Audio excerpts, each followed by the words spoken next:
What's up, everybody? I'm Chris Cars, and I'm here at Warner Brothers Animation.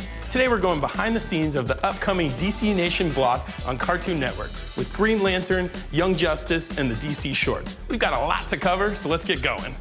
We're here today to talk to you about this DC Nation block. How did that idea come about? We do a lot of action shows for Cartoon Network from the DC universe. Justice League, Batman, Superman. Well, we've always wanted to explore some of the more obscure characters from the DC universe that might not ever get their own show, but not only explore them in terms of story, but also explore them in terms of style. So we've gone out to a lot of different animation studios and a lot of different artists, and we've got a lot of different takes. So that's really where the idea from DC Nation came about, was if we can make a whole hour-long block based around the whole DC universe, anchored by two of our action shows, Green Lantern and Young Justice. Man, what an awesome interview. But I'm gonna have to move really fast if I want to get to this next one on time. Whoa.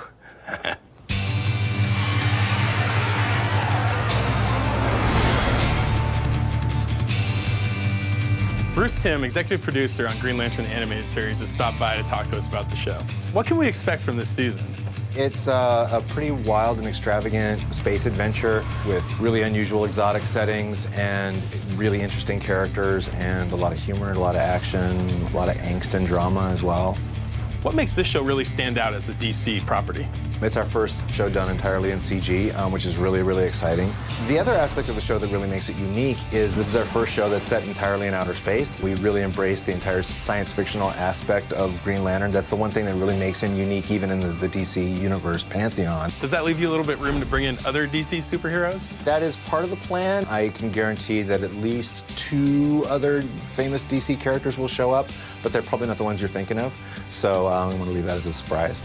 Now we're in the office of Jim Krieg, writer and producer on Green Lantern the Animated Series. How do you approach a show like this when it comes to the writing? Essentially, at the beginning, you make a list of things you want to hit, and Green Lantern has such a rich 80-year history that there are a lot of things that the fans want to see and that I want to see too. The challenge is really to take all those things from the Jeff Johns comic book run or nods to the Neil Adams stuff or the Silver Age stuff and lay them all out there and find a way to checkerboard them so it all makes sense, and it's very space-centric. So we need to show a lot of new stuff as well.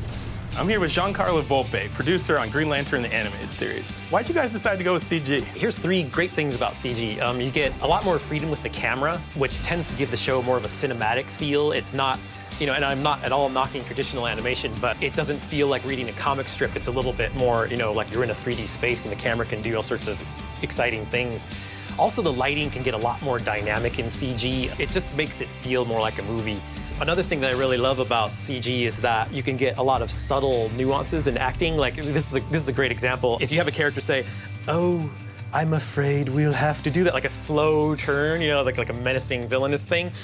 You can't really do that on a TV budget because they'll probably, the in-betweens will do this and the character will, the head will wobble around. But we can do like these subtle things like that I love. There's lots of really good stuff about CG that I think will, make this show stand out. I'm hanging here with Brandon Vietti, art director and producer for Young Justice. Brandon, why do you think fans have really embraced this series like they have? There's something in it for everybody. There's a lot of fun superhero action, but there's a lot of really complicated mysteries and secrets and lies going on, and there's storytelling in there that's sophisticated enough for adults, but fun and accessible for kids as well. We're trying to tell more realistic stories. The artwork has to carry these stories.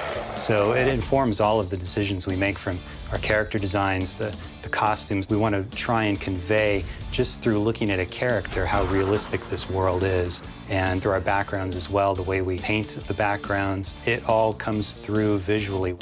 The great thing about our second season of Young Justice is we're going to be introducing a lot of new characters, some of which haven't been animated before, which is really exciting to bring to life, some of our favorite characters from the comics in a whole new way. I've dropped in on Greg Weisman, who's the producer of Young Justice. We're getting into a new storyline at some point when you kick the show back off again. Can you talk about that a little bit? We're first going to finish off season 1. We've got 8 more episodes of season 1. These episodes really drive towards our big finale, our big confrontation between our team of young heroes, our villainous group, the Light, and the Justice League. Season 2 picks up right where season 1 left off, which launches our big invasion story, which is a 20-episode novel dealing with multiple characters, all the old favorites from season 1, but also a few new characters.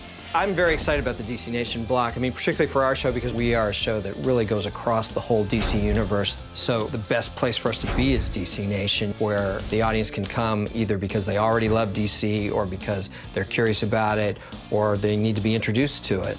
Given how our show is such a big DC Universe show, I just can't think of a better place for it to sit than as part of that DC Nation block. Saturday morning cartoons are back in a big way with DC Nation. Make sure you check out all the action on Saturday, March 3rd at 10 a.m.